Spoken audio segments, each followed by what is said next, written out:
నమస్తే భార్గవ్ గారు ఎలా ఉన్నారు? ఫైన్ అన్న, మీరు ఎట్లున్నారు? బాగాలేదు. తెలంగాణలో మేము కోరుకున్న తెలంగాణ రాలేదు. ఇంకొకటి 1200 మంది చచ్చిపోతే వచ్చిన తెలంగాణలో త్యాగాలు చేయని నాయకులంతా భోగాలు అనుభవిస్తూ అక్రమ ఆస్తులు, ఆధిపత్యము, అక్రమ సంపాదన ప్లస్ అధికారం కోసం మాట. ఇప్పుడు నీళ్లు, నిధులు, నియామకాల కోసం మేమంతా కొట్లాడినాం. స్వేచ్ఛ కోసం, స్వాతంత్రం కోసం, స్వయం పాలన కోసం మా ఉద్యోగాలు మాకు దక్కాలని తెలంగాణ భూమిపుత్రులు 1200 మంది చచ్చిపోయారు. కానీ ప్రజలేమో త్యాగాలు చేస్తారు, విద్యార్థులు ప్రాణాలు కోల్పోతారు. ఈ రాజకీయ నాయకులు లంగాలు, లఫంగులు, జోకర్లు, బ్రోకర్లు, నా కొడుకులు అంతా లక్షల కోట్ల ఆస్తులు సంపాదిస్తారు. స్లిప్పర్లకు గతినేళ్ళకి చార్టర్డ్ ఫ్లైట్లు వస్తాయి. బ్యూటీ పార్లర్ నడిపేటోళ్ళకి బుర్జ్ ఖలీఫాలో బిల్డింగ్లు వస్తాయి. తాగుబోతులు, బ్రోకర్లు, లంగగాళ్ళంతా ముఖ్యమంత్రులు, ప్రధానమంత్రులు, లేకపోతే సీఎంలు, ఎమ్మెల్యేలు, ఎంపీలు అవుతారు. తెలంగాణ సమాజము ప్రాణాలను సైతం తృణప్రాయంగా తెచ్చింది. కాబట్టి ఇది తెలంగాణ సమాజం మళ్ళొకసారి మేలుకోవాలి. నిజమైన నికార్సైన తెలంగాణ నాయకులను ఎంచుకోవాలి. తెలంగాణ సమాజము తన వ్యక్తిత్వానికి, తన అస్మితకు, తన ఆత్మగౌరవానికి ప్రతీకగా ఉన్న నాయకులను ఎంచుకోవాలి. లేకపోతే ఇలాంటి వాటాల కొట్లాట జరుగుతుంది. కవిత చేసిన వ్యాఖ్యలు బీజేపీలో బీఆర్ఎస్ విలీనం ఆ ప్రతిపాదన నేను జైల్లో ఉన్నప్పుడు వచ్చింది, దానికి నేను అంగీకరించలేదు, ఇంకా అట్లాంటి ప్రతిపాదన ఉంది, జరిగే అవకాశాలు ఉన్నాయి, విలీనం కాబోతుందనే వ్యాఖ్యలు చేసింది. ఏం జరుగుతుంది మీకు తెలిసే ఉంటుంది. ఇప్పుడు రాజకీయాల్లో జనరల్ గా మన ఏదో సినిమాలో డైలాగ్, శత్రువులు ఎక్కడో ఉండరు, మనీలలోనే ఉంటారు. కవిత గారి పాత్ర అవునన్నా కాదన్నా ఇవాళ ఆమ్ ఆద్మీ పార్టీ అనేది ఒక భారతదేశంలోనే నీతి, నిజాయితీ, రాజకీయాలు, ఎడ్యుకేషన్, హెల్త్ మీద వచ్చిన రాజకీయ పార్టీ సహవాస దోషం వల్ల లిక్కర్ రాణి, లిక్కర్ లిల్లీ, సారా రాణి అని బీజేపీ వాళ్ళు ప్రచారం చేశారు. అది లోపల కేసు పూర్తిగా సుప్రీంకోర్టులో ఫైనల్ తీర్పు వచ్చే లోపే వీళ్ళు జైల్లో పెట్టారు, కేజ్రీవాల్ ని జైల్లో పెట్టారు. కేజ్రీవాల్ లాంటి వాడు అవినీతికి వ్యతిరేకంగా వచ్చిన పార్టీ ఆమ్ ఆద్మీ పార్టీ. అట్లాంటి పార్టీ దెబ్బ కథమైంది. ఇప్పుడు కవిత వల్లనే, ఆ లిక్కర్ కేసు వల్లనే ఆమ్ ఆద్మీ పార్టీ. నేను చెప్పేది కాదు కదా, టీఆర్ఎస్ వాళ్ళు కేటీఆర్, కేసీఆర్ ఏంది, కవిత వల్ల మా పార్టీకి కూడా బ్యాడ్ నేమ్ వచ్చిందనే కదా కవితను పట్టించుకోవడం. కవితతో ఆమ్ ఆద్మీ పార్టీ, అరవింద్ కేజ్రీవాల్ అంతకుముందు ఎటువంటి మరకలేదు. కానీ ఎప్పుడైతే ఈ లిక్కర్ స్కామ్ ఉందో పంజాబ్ లో, గోవాలో, ఢిల్లీలో లిక్కర్ స్కామ్ తోటి పార్టీ ఖతం అయిపోయింది కదా. అంటే కవిత దెబ్బకి ఆమ్ ఆద్మీ పార్టీ ఖతమైంది అనేది రాజకీయ నాయకులు చెప్తున్నారు. ఇప్పుడు కవిత మాట్లాడిన విషయాలు ఏవైతే ఉన్నాయో కవిత గారికి నేను థ్యాంక్స్ చెప్పాలి. ఎందుకంటే ఇన్ని రోజులు మేము చెప్తున్న విషయాలు ఇప్పుడు కవిత గారు చెప్తున్నారు.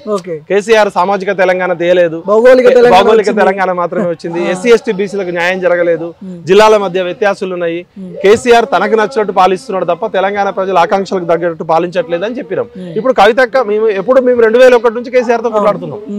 ఈయన ఉట్టి మాటల గారడి తప్ప ఈయన పనిచేసేది తక్కువ, స్ట్రాటజీ ఎక్కువ. ప్రజలు త్యాగాలు చేస్తే చీమలు పెట్టిన పుట్టలో పాములాగా వచ్చారు తప్ప ఉద్యమం అనేది ఎప్పటి నుంచో ఉందని చెప్పినాం. ఇప్పుడు స్వయంగా కేసీఆర్ గారి కూతురే చెప్తుంది. కాబట్టి ఎందుకు అంటే బీజేపీ, బీఆర్ఎస్ పార్టీని బీజేపీలో విలీనం చేస్తుందని చెప్తున్నారు. కవిత గారితో జైల్లో ఉన్నప్పుడు చర్చలు జరిపినని ఆమె చెప్పింది స్వయంగా. మరి ఇప్పుడు రాజా సింగ్ గారు లేటెస్ట్ గా ఏమంటున్నారు, మా పార్టీలో కొంతమంది సీనియర్ నాయకులు పెద్ద ప్యాకేజీలు ఇస్తే బీఆర్ఎస్ లో కలుస్తామంటున్నారు. బీఆర్ఎస్ లోనే విలీనం అయిపోతుంది, బీజేపీలో బీఆర్ఎస్ విలీనం కాదు, బీఆర్ఎస్ నాయకులే పెద్ద ప్యాకేజీలు ఇస్తే బీఆర్ఎస్ పార్టీలో కలిసిపోతారు అంటున్నాడు. మరి రాజా సింగ్ గారికి నేను చెప్తున్నా స్పష్టంగా, రాజా సింగ్ గారు మీరు నిజమైన నికార్సైన హిందుత్వవాది, బీజేపీ కార్యకర్తలు అందరూ మోడీ తర్వాత వారసుడు లాగా చూస్తారు మిమ్మల్ని. మరి మీరు నిజంగా నిజాయితీ, ధైర్యం ఉంటే ఆ పెద్ద నాయకులు ఎవరో మీరు చెప్పాలి. ఈ పెద్ద ప్యాకేజీకి అమ్ముడు పోయి తెలంగాణ ప్రజల చేతిలో కమలం పువ్వు పెట్టే, పూలు పెట్టే నాయకులు ఎవరో మీరు చెప్పాలి. మరి మేకప్ మ్యాన్ అని అంటున్నాడు.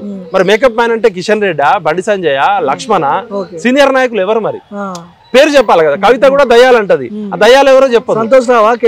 దేవుడు ఉన్నాడు, కేసీఆర్ దేవుడు అని చెప్తుంది. మాకైతే దేవుడు కాదు, ఆయన ఒక నాయకుడు. దేవుడు ఎక్కడ ఉండాలి? గుడిలో ఉండాలి. మరి దేవుడు గుడిలో ఉంటే దేవుడి చుట్టూ దయ్యాలు ఎందుకు ఉంటాయి? దయ్యాలు శ్మశానంలో ఉంటాయి. ఇప్పుడు కొరివి దయ్యం ఎక్కడుంది, కాముడు దయ్యం ఎక్కడుంది, నిప్పుల దయ్యం ఎక్కడుంది? ఈ పిచాచులు, భూతాలు, దయ్యాలు తెలంగాణకి పట్టిన బూజు ఈ కల్వకుంట్ల కుటుంబం. ఇప్పుడు ఆ దయ్యాలు అని మాట్లాడుతున్నారు కదా, సంతోష్ రావే అని క్వశ్చన్ మార్క్ లాగా అందరికి. అది కవిత గారికి నిజంగా నిజాయితీ ఉంటే ఆమె స్పష్టంగా తెలంగాణ వారసత్వము, తెలంగాణకి నాయక, తెలంగాణలో సూటిగా మాట్లాడతారు కదా, ఫేస్ టు ఫేస్. కవితక్క నువ్వు నిజంగా ఫేస్ టు ఫేస్ ధైర్యం ఉంటే కులం చెప్పు, ఆ దయ్యాలు ఎవరో చెప్పు. నీకు ధైర్యం ఉంటే దయ్యాలు చెప్పు, లేకపోతే నువ్వే భూతం అవుతావు ప్రజల దృష్టిలో. ఎందుకంటే నువ్వు నిజాయితీగా మాట్లాడితే నీ వెనకాల ఉంటారు ప్రజలు. ఇప్పుడు మంచి చెడు ప్రతి మనిషి జీవితంలో ఉంటది. నువ్వు నిజాయితీగా కొట్లాడుతున్నావా, నీ పదవుల కోసం, నీ వాటా కోసం కొట్లాడుతున్నావు. కవిత చేసిన కవిత గారు ఇంకొక వాక్యం కూడా చేశారు, కోవట్లు ఎవరో చెప్పాలి. కవిత గారేమో బీఆర్ఎస్ లో కోవట్లు ఉన్నారు అన్నారు. కేటీఆర్ ఏమంటాడు కాంగ్రెస్ కోవట్లు బీఆర్ఎస్ లో ఉన్నారు అంటున్నారు. మరి ఇటు కవిత చెప్పదు, ఇటు కేటీఆర్ చెప్పాడు. ఈ దాగుడు మూతలు ఎందుకు? మీకు నిజాయితీ ఉంటే బీఆర్ఎస్ లో కాంగ్రెస్ కోట్లు ఎవరో కేటీఆర్ చెప్పాలి, కవిత గారు చెప్పాలి కోవట్లు ఎవరో, వీళ్ళిద్దరు దయ్యాలు కూడా చెప్పాలి. మరి కేసీఆర్ చుట్టూ ఎవరు ఉంటారు? ఫస్ట్ కేసీఆర్ గారి చుట్టూ కేసీఆర్ గారి భార్య ఉంటది, సరే ఆమె పెద్ద మనిషి శోభమ్మ, సంతోష్ ఉంటాడు, హరీష్ ఉంటాడు, ఇంకెవరు ఉంటాడు, కేటీఆర్ ఉంటాడు, వినోదరావు ఉంటాడు, మీ వెలమకోటరే ఉంటది కదా. ఇలా కవితతో మధ్యవర్తిత్వం ఎవరు జరుపుతున్నారో మీరు తెలుసుకోవాలి తెలంగాణ ప్రజలారా. ఇలా పార్టీ క్రైసిస్ వస్తే ఎవరు జరిపారు చర్చలకు మీకు తెలుసా? దామోదర్ రావు గారు, గండ్ర మోహన్ రావు గారు, వీళ్ళిద్దరు వెలమలు. వీళ్ళు గండ్రమోహన్ రావు గారు లీగల్ సెల్ ఇన్ఛార్జ్, ఇంకో ఆయన దామోదర్ రావు గారు వీళ్ళ పెట్టుబడి టీ న్యూస్ కి వాళ్ళ చార్టెడ్ అకౌంటెంట్, వాళ్ళ లెక్కలు దొంగ లెక్కలు అక్రమాస్తులు రాసేలే అకౌంటెంట్. అంటే టిఆర్ఎస్ పార్టీ అనేది వాళ్ళ కుటుంబ ఫ్యామిలీ వెలమ క్లబ్ అని చెప్తున్నాడు. ఇక్కడ కూడా కవిత చేసిన వ్యాఖ్యల కేసీఆర్ గారు ఎవరిని పంపించిండు? వెలమని పంపించిండు. ఇప్పుడు వినోద్ రావు గారు ఒక మాట మాట్లాడిండు, ఇప్పుడు మూడో వెలమైన వచ్చిండు. నాకు వినోద్ అన్న మంచి చాలా క్లోజ్ పరిచయం, ఆయన అంటే నాకు రెస్పెక్ట్. ఆయన ఏమంటాడు అంటే కవితలో ఇంత ఆవేదన ఉందని నాకు తెలియదు అంటున్నాడు.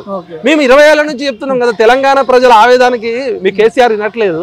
1200 మంది పోరగాళ్ళు చచ్చిపోయినా పట్టించుకోడు మీ కేసీఆర్, ఇంటర్మీడియట్ పిల్లలు 50 మంది చచ్చిపోయినా పట్టించుకోడు, ఆర్టీసీ కార్మికులు 50 మంది 100 మంది చచ్చిపోయినా పట్టించుకోడు. ఈయన ప్రజా జీవితానికి పనికిరాని నాయకుడు, ఫామ్ హౌస్ లో తాగి పడుకుంటాడు. ఈయన మంత్రులను కలవడు, ఎమ్మెల్యేలను కలవడు, ఎంపీలను కలవడు, కూతురుని కలవడు, కొడుకుని కలవడు, ఎవరినైనా తిడతాడు. అసలు ఇది అవసరమా ప్రజా జీవితానికి? ఎవరిని కలవకుండా ఉంటే అక్కడ కలవకుండా కుటుంబం కలవకుండా అయిపోయింది కదా. ప్రజలు అందుకని తిప్పి కొట్టిరు కదా. నువ్వు ప్రతిపక్ష నాయకుడుగా కేబినెట్ హోదాలో లక్షల రూపాయలు జీతం తీసుకుంటావు, నీకు గన్మేలు కావాలి, మళ్ళీ ముసలోడైనా కూడా నీకు చేత కాకపోయినా కూడా నీ కూతురికి కొడుకు కూడా పదవులు నువ్వే ఉండాలనుకుంటావు. అసలు కేసీఆర్ లాంటి వ్యక్తి ప్రజా జీవితానికి పనికిరానండి. ఎందుకంటే ప్రజా జీవితంలో ప్రజల్ని కలవాలి కదా. ప్రజల్ని కలవడు, నాయకుల్ని కలవడు, కార్యకర్తలను కలవడు, ఎంపీలను కలవడు, ఎమ్మెల్యేలను కలవడు, మంత్రులను కలవడు. ఈయన దయ్యమా దేవుడా? లేకపోతే ఆయన మనిషి కాదా? ఆయన ఏం చేస్తాడు? ఫామ్ హౌస్ లో కూర్చొని గడ్డి బీకుతాడా?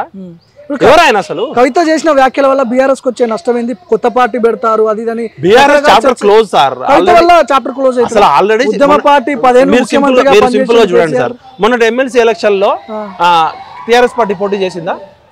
కరీంనగర్, వరంగల్, మెదక్, నిజామాబాద్ టిఆర్ఎస్ పార్టీకి పునాది జిల్లాలు ఉత్తర తెలంగాణ. ఉత్తర తెలంగాణలో పోటీ చేయకుండా వెన్ను చూపించారు కదా.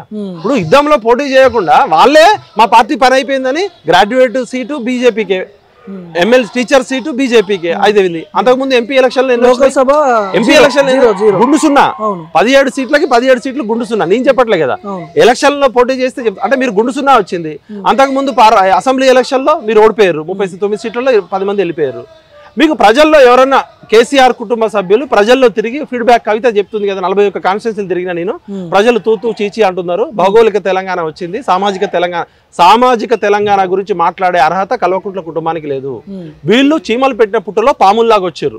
కేసీఆర్ గారు తన రాజకీయ ఎత్తుగడలతో కొంచెం పనిచేసారు, అది మాట. కానీ చచ్చిపోయిన 1200 మంది కన్నా గొప్పలు కాదు కదా, జైల్లోకి వెళ్ళిన విద్యార్థుల కన్నా గొప్పలు కాదు కదా, 25 సంవత్సరాల జీవితాన్ని కోల్పోయిన వాళ్ళ కన్నా. వీళ్ళు కల్వకుంట్ల కుటుంబము ప్రపంచంలోనే ఏ ఉద్యమం చేసినా త్యాగం ఉంటది, ఏ ఉద్యమం చేసినా ఆస్తులు అమ్ముకుంటారు, ఏ ఉద్యమం చేసినా జైలుకు పోతారు. ఉద్యమం అంటే జైలుకు పోవడము, లాఠీ దెబ్బలు తినడము, ప్రాణాలు కోల్పోవడము, ఆస్తులు అమ్ముకోవడము. కానీ ఉద్యమం పేరుతో స్లిప్పర్లకి గతి లేని ఈ చెత్తనా కొడుకులు చార్టర్డ్ ఫ్లైట్లు కొన్నారు, స్లిప్పర్లకి గతి లేని వాళ్ళు ఇలా లక్షల కోట్ల రూపాయలు ఉన్నారు, బ్యూటీ పార్లర్ నడుపుకునేటోళ్ళు బుర్జ్ ఖలీఫాలో బిల్డింగ్లు కొన్నారు. వీళ్ళు 1000 ఎకరాలు 100 ఎకరాలు వచ్చినాయి. ఇది కల్వకుంట్ల కుటుంబము, త్యాగధనుల కుటుంబం కాదు. తెలంగాణని పీల్చి పిప్పి చేసి 7 లక్షల కోట్లు అప్పు చేసిన కుటుంబం. అసలు టీఆర్ఎస్ పార్టీ మా అందరి కష్టంతో వచ్చింది కదా. నేను 2001లో జైలుకు పోయిన 13 కేసులు నేను అందరితో పనిచేసినాం. మేము పనిచేస్తే వాళ్ళు వచ్చారు. టీఆర్ఎస్ పార్టీ పునాది రాళ్ళం మేము. టీఆర్ఎస్ పార్టీ ఫస్ట్ కేసు నా మీద అయింది. చంద్రబాబు నాయుడు బెల్ట్ బాంబ్ తో చంపేస్తామన్నాం. టీఆర్ఎస్ పార్టీలో కేసీఆర్ ఇంట్లో ఎవరి మీద కాలే, లేకపోతే ఏ రాజకీయ నాయకుడు. నేను నాతో పాటు 13 మంది క్యాంపస్ నుంచి జైలుకు పోయినాం. మా అందరి జీతాలు ఆగమైనాయి. నేనన్నా ఇంకా బతుకున్నా, 1200 మంది చచ్చిపోయారు కదా. తెలంగాణలో కేసీఆర్ కుటుంబం లబ్ధిదారుల కుటుంబము, అది తెలంగాణని దోచుకున్న కుటుంబము. తెలంగాణను ఎంత దోచుకోవాలో అంత దోచుకొని టీఆర్ఎస్ అనే పార్టీని బొందబెట్టిన కుటుంబము. టీఆర్ఎస్ పార్టీ తెలంగాణ ప్రజలది. తెలంగాణకి ఐపీ పెట్టిరు టీఆర్ఎస్ పార్టీ. ఇప్పుడు 1500 కోట్లు అమరవీరుల కుటుంబాలకు పంచాలా, ఆ 1500 కోట్లు విద్యార్థులకు పంచాలా, ఆ 1500 కోట్లు నిరుద్యోగులకు పంచాలా. తెలంగాణలో ఉన్న ప్రతి టీఆర్ఎస్ బిల్డింగ్ అమరవీరుల కుటుంబాలకు చెందింది. మరి కవితక్క నేను రిక్వెస్ట్ చేస్తున్నా, నీ మంచి చెడు పక్కకు పెట్టు, గతం పక్కకు పెట్టు. ఇప్పుడు నువ్వు ఆమరణ నిరాదీక్ష చెయ్యి. ఆ 1500 కోట్లు అమరవీరుల కుటుంబాలకు పంచాలని. ఇప్పుడు 1200 మంది ఉన్నారు కదా, నీ అకౌంట్ లో 1500 కోట్లు ఉన్నాయి, మీ అయ్య అకౌంట్ లో. ఆ 1500 కోట్లు ఒక్కొక్కరికి 50 లక్షల కోట్ల రూపాయలు ఇమ్మని చెప్పు. తెలంగాణ ఉద్యమంలో జీవితాలు కోల్పోయిన వాళ్ళు 369 మంది అమరవీరుల కుటుంబాలు ఉన్నాయి. మిమ్మల్ని మామూలుగా నవ్వరు. మిమ్మల్ని మీ డ్రామాలు ఆపండి. మీరు నిజంగా నిజాయితీ ఉంటే ఎవరైనా సరే. ఇప్పుడు ఇదంతా డ్రామా అంటారు అంటే కవిత గారికి నేను ఒక కవిత గారికి పాత మిత్రుడుగా సోదరుడుగా నేను రిక్వెస్ట్ చేస్తున్నా. అక్క నీలో ఫైర్ ఉంది, నీలో కసి ఉంది, పట్టుదల ఉంది. ఆ పట్టుదల ఇంట్లో వాటాల కోసం కాదు. ఇందిరా పార్క్ దగ్గర ఆమరణ దీక్ష కూర్చొని నేను కూడా కూర్చుంటా. ఆమరణ దీక్ష కూర్చొని అమరవీరుల కుటుంబాలకి టీఆర్ఎస్ అకౌంట్ లో బీఆర్ఎస్ అకౌంట్ లో ఉన్న 1500 కోట్ల రూపాయలు తలా 1 కోటి రూపాయలు ఇవ్వాలని చెప్పు. చచ్చిపోయిన వాళ్ళ కన్నా గొప్పవాళ్ళు కాదు కదా. కేసీఆర్ చచ్చిపోయిన అమరవీరుల కన్నా శ్రీకాంతాచారి కన్నా గొప్పవాడు కాదు కదా. కానిస్టేబుల్ కిష్టయ్య కాల్చుకొని చచ్చిపోయాడు. మా సుజాత రైలుకు వస్తున్నాడు. ఉద్యమకారుల త్యాగాల మీద మీరు రక్తపు కుడు తిన్నారు ఇన్ని రోజులు. ఇప్పటికైనా కవిత గారు నిజాలు మాట్లాడాలి, ఇంకా విషయాలు చెప్పాలి. ఇవాళ బీజేపీ బీఆర్ఎస్ లో కలుస్తుందా, బీఆర్ఎస్ బీజేపీలో కలుస్తుందా? ఇలా రాజాసింగ్ చెప్పిన మేకప్ మ్యాన్ ఎవరు? బండి సంజయ్ ని ఎందుకు తీసేసిర్రు? కేసీఆర్ తీసేసిండా, బీజేపీలో ఉన్న నాయకులు తీసేసిర్రా? బండి సంజయ్ పరిగెడుతున్న బండి సంజయ్ కాలంలో కట్టబెట్టింది ఎవరు? బండి సంజయ్ ని బండకేసి కొట్టింది ఎవరు? బండి సంజయ్ బండిలో టైర్ల గాలి తీసేసింది ఎవరు? బీజేపీ వాళ్ళే కదా. మరి కేసీఆర్ చెప్తే బీజేపీ వాళ్ళు వింటారా? ఇప్పుడు కిషన్ రెడ్డి గారు అంటే ఆయనది ఒక స్టైల్. బండి సంజయ్ అగ్రెసివ్ గా దుబ్బాకలో గెలిపించిండు, జిహెచ్ఎంసీలో గెలిపించిండు, హుజురాబాద్ లో గెలిపించిండు. అలాంటి పని చేస్తున్న నాయకుడిని ఏ పార్టీ అయినా తీసేస్తుందా? మరి కవితతో చర్చలు జరిపిన నాయకులు ఎవరు? బీఆర్ఎస్ లో బీజేపీలో విలీనం చేస్తా అని నేనేమంటున్నా అంటే, రాజాసింగ్ చెప్పింది వాస్తవం అయితే బీజేపీ నాయకులే బీఆర్ఎస్ లో విలీనం అవుతున్నారు. అరే మీరు ఆర్ఎస్ఎస్ వాళ్ళు సిద్ధాంతంతో పనిచేస్తారు. ఆర్ఎస్ఎస్ అంటే ఒక సిద్ధాంతంతో పనిచేస్తారు. బీజేపీ నాయకులు అంటే దేశం ధర్మం కోసం పనిచేస్తారంటే స్వయంగా రాజాసింగ్ ఏం చెప్తున్నాడు? వీళ్ళు దొంగ కొడుకులు, వీళ్ళు సీనియర్ నాయకులు, పెద్ద ప్యాకేజ్ ఇస్తే బీఆర్ఎస్ లో కలుస్తారు, వీళ్ళకి సిగ్గు శరం లేదు, వీళ్ళు గత ఎన్నికల్లో కూడా ఇట్లనే కుమ్మక్కయ్యారు. మరి కిషన్ రెడ్డిని తిడుతున్నాడా, బండి సంజయ్ని తిడుతున్నాడా, బండారు దత్తాత్రేయని తిడుతున్నాడా, లక్ష్మణ్ని తిడుతున్నాడా? ఎవరు ఆ దొంగలు? పెద్ద ప్యాకేజీకి అమ్ముడు పోయేటోళ్ళు ఎవరు? గతంలో ఫామ్ హౌస్ కు పోయిన దొంగ నా కొడుకులు ఎవరు? కేసీఆర్ ఫామ్ హౌస్ లో కూర్చొని బీజేపీ టికెట్లు అడుక్కున్న వాళ్ళు ఎవరు? ప్రగతి భవన్ కి దొంగతనంగా పోయిన వాళ్ళు ఎవరు? మొన్న బీజేపీ ఒక ఎమ్మెల్యే కార్పొరేటర్ చచ్చిపోతే వీళ్ళు డైరెక్ట్ టీఆర్ఎస్ ఆఫీస్ కి పోయారు కదా, కేటీఆర్ దగ్గరికి. బీజేపీ నాయకులు కొంతమంది పోయి బీజేపీ నాయకుడు చచ్చిపోతే ఇంకో బీజేపీ నాయకుడు రావాలి, బీఆర్ఎస్ తో ఏకగ్రీవం చేయమని చెప్తే కాంగ్రెస్ గెలిచింది. మీరు చెప్పే లైన్ ప్రకారం 2028లో వీళ్ళు ఇద్దరు 2 పార్టీలు కలిసి పోటీ చేస్తే ఎట్లా ఉంటది పరిస్థితి? గులాబీ కాషాయం కలర్స్ దగ్గర ఉంటాయి కదా. మరి గులాబీలో కాషాయం కలుస్తుందా, కాషాయంలో గులాబీ కలుస్తుంది? జనరల్ గా రాజకీయ పార్టీల్లో పెద్ద పార్టీ చిన్న పార్టీని మింగుతుంది. ఎన్నో పార్టీలు విలీనం అవుతుంటాయి. మరి ఇక్కడ బీజేపీ నాయకులేమో ప్యాకేజ్ ఇస్తే బీఆర్ఎస్ కి పోతారని చెప్తున్నాడు రాజాసింగ్. అంటే హరీష్ రావుకి చెక్ పెడదామనా? ఇప్పుడు హరీష్ రావు వైపు బీజేపీ చూస్తుంది అనేది అది నగర సత్యం. ఎందుకంటే హరీష్ కి ప్రజాదరణ ఉంది, కొంచెం ఫాలోయింగ్ ఉంది, ఫస్ట్ నుంచి పనిచేసిండు కష్టపడి. ఏ మాటకు ఆ మాట చెప్పాలి. టీఆర్ఎస్ కుటుంబంలో కేసీఆర్ తర్వాత కొద్ది గొప్ప పార్టీని కష్టపడ్డాడు, లాభం కూడా పొందిండు. ఎమ్మెల్యే కాకుండా మంత్రి అయ్యిండు, 100,000 కోట్లు సంపాదించు. హరీష్ రావు లాంటి పాపులారిటీ ఉన్న నాయకుడు కనుక బీజేపీలోకి వస్తే బీజేపీకి లాభం అని చెప్పి బీజేపీ వాళ్ళు తెర వెనుక మాట్లాడుతున్న మాటలు కవిత, కేసీఆర్, కేటీఆర్ కలిసి ఒక గేమ్ ఆడుతున్నారేమో నాకు డౌట్. ఎందుకంటే హరీష్ రావుకు చెక్ పెట్టేస్తే ఇప్పుడు కేటీఆర్, కేసీఆర్, కవిత, కేటీఆర్, కవిత మధ్య గొడవలో హరీష్ రావు సైడ్ లైన్ అయిపోతాడు. సైలెంట్ అయిపోయింది. ఏం మాటల్లో మరి అంటే అర్థమైంది, బీజేపీలోకి పోకముందే బీజేపీలో బీఆర్ఎస్ విలీనం అంటే ఇప్పుడు హరీష్ రావు పోలేడు కదా. బీఆర్ఎస్ అనేది రాసి పెట్టుకోండి సార్, అది ఎక్స్పైరీ అయిపోయిన టాబ్లెట్ డేట్. డోలో, పారాసిటమాల్ ఇంట్లో మన డేట్ అయిపోయినాక వాడము. ఇలా కొద్దిగా బలం ఇస్తే బీజేపీ నుంచి అవకాశాలు లేవా సార్? రాజకీయాల్లో ఎప్పుడు ఏమైనా జరగచ్చు. ఒకటి మాత్రం గుర్తుపెట్టుకోండి, మేము అందరం కష్టపడ్డది టీఆర్ఎస్ కోసం. మా టీఆర్ఎస్ పార్టీ బొందబెట్టి మింగిన పెద్ద అనకొండ కేసీఆర్. మా తెలంగాణ ప్రజల ఆకాంక్షల కోసం 60 సంవత్సరాల సుదీర్ఘ పోరాటం తర్వాత వచ్చిన 1200 మందిని చంపితే వచ్చింది అది పార్టీ. కేసీఆర్ ఇండైరెక్ట్ గా 1200 మందిని చంపిండు. రక్తపు చుక్క లేకుండా తెలంగాణ తీసుకొస్తా అని చెప్పిండు. మరి 1200 మంది ఎట్లా చచ్చిపోయారు? కాబట్టి నేను ఏమంటున్నా అంటే ఖచ్చితంగా తెలంగాణ ప్రజల అమరవీరుల త్యాగాలని కల్వకుంట్ల కుటుంబం మింగింది. కవిత గారు ఇంకా చాలా నిజాలు చెప్పాలని కోరుకుంటూ, సామాజిక తెలంగాణ విషయంలో మాత్రం ఎస్సీ ఎస్టీ బీసీలు మాత్రమే నాయకత్వం వహించాలి, అగ్రవర్ణాలు త్యాగాలు చేయాలి. సామాజిక తెలంగాణ ముసులో దళితుడిని ముఖ్యమంత్రి చేస్తాను కేసీఆర్ ముఖ్యమంత్రి అయ్యిండు. అదేవిధంగా సామాజిక తెలంగాణ పేరుతో కవితక్క ముఖ్యమంత్రి కావాలని చూస్తుంది. కవితక్క ఒక 100 కోట్లు 1000 కోట్లు పెట్టి ట్రస్ట్ పెట్టాలి, ఆమె దగ్గర డబ్బులు బాగున్నాయి. సామాజిక తెలంగాణ కోసం కవితక్క ఏం పదవి తీసుకోవద్దు. సామాజిక తెలంగాణ కోసం ఎస్సీలని, ఎస్టీలని, బీసీలని ముందు పెట్టాలి. కవిత గారి హస్బెండ్ ఏమన్నా బీసీయా, కవిత ఏమన్నా బీసీయా, కవిత వాళ్ళ నాన్న ఏమన్నా ఎస్సీయా? ఎస్సీ ఎస్టీ బీసీల త్యాగాలని మళ్ళొకసారి మింగే కుట్ర జరిగితే ఖబర్దార్. ఓవరాల్ ఈ ఎపిసోడ్ మొత్తం కవిత చేసిన వ్యాఖ్యలు, కేటీఆర్ ని ఇండైరెక్ట్ గా నీ కథేంద్ర బాయ్ ఇట్లాంటి మాటలు మాట్లాడడం, పార్టీ నుంచి నన్ను బయటకు పంపించే ప్రయత్నాలు జరుగుతున్నాయి, ఎంపీగా నన్ను ఓడగొట్టరు మా పార్టీ వాళ్ళు. ఇవన్నీ ఎపిసోడ్ అంతా చూస్తుంటే చివరికి ఏం చెప్తారు విఠల్ గారు? ఇలాకత్ మాఫియా ఉంది, నడమంత్రపు సిరి నరం మీద పుండు, నరం మీద పుండు ఉంటే సలసల సల అంటది.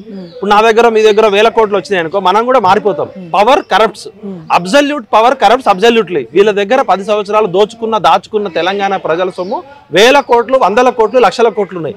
నేను దయచేసి రిక్వెస్ట్ చేస్తున్నా, అంటే ఎవరైనా పార్టీ పెట్టొచ్చు, కవితకు కూడా పార్టీ పెట్టొచ్చు. ప్రతి వర్కర్ కి 1,00,000 రూపాయలు శాలరీ ఇవ్వాలమ్మా. పార్టీలో కార్యకర్త జెండా మోసేటోడు కూడా 1,00,000 రూపాయలు ఇవ్వాలి, ఎందుకంటే లక్షల కోట్లు ఉన్నాయి వీళ్ళ దగ్గర.